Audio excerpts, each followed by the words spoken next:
All right, we're on the last day this week. It's Thursday, so this is our last 412 Devo video. We're going to deal with Colossians. Again, it's the Apostle Paul alongside with Timothy. They're with him. This is the early 60s AD, just like Philippians was.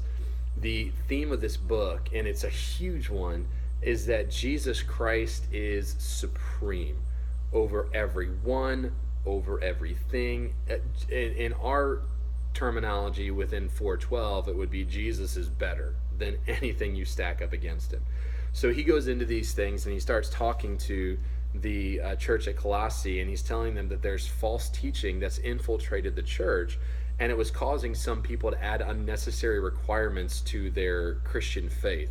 So Paul sends this letter to remind Christians that Jesus is superior, he's better over any Jewish rule or regulation, over any angel or anything that you would stack up against Jesus. He's just better. So he goes on to say that Jesus is the image of the invisible God, the firstborn of every creature. There are some quotable verses within Colossians chapter 1, verse 9. For this cause we also, since the day we heard it, do not cease to pray for you. Chapter 3, verse 2, this is huge. Set your affection on things above, not on things on the earth. So there's a very real verse about how Jesus is better. Man, set your mind and your affection and your love on things in heaven, not on things on the earth. So it continues.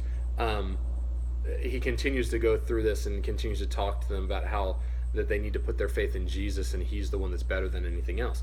He also, one of the unique things about this book, he mentions that there was a letter to the Laodicean church that we don't have within the New Testament. Now, there was a whole guideline rule as to how books were made into the canon of Scripture, but the Laodicean letter did not make the cut, or we don't have it in the New Testament.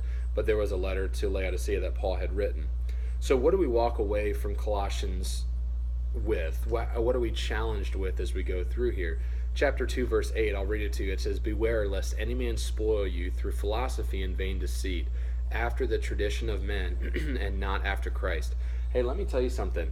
If I ever start preaching that you have to do something in order to add to your salvation or to be saved, man, you should beware of that. I should never, no one should ever, Pastor John shouldn't, Pastor Dave should, no one should ever be preaching their own philosophy and using vain deceit and giving their own tradition as something that you should follow, rather than something that is a Christ-given thing.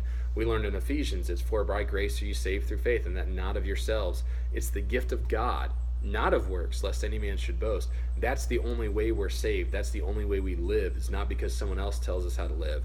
It's because Christ shows us in his word how we are supposed to live. So don't ever forget that Christ is supreme. He's better than anything you put up against him. Today's team of the day is Owen. Pray for him. He's got lots going on. I know they had their audition here recently at school, so just pray that he would be able to get the part he would want, and that he have a great week and then weekend here coming up soon at school. You guys have a good day.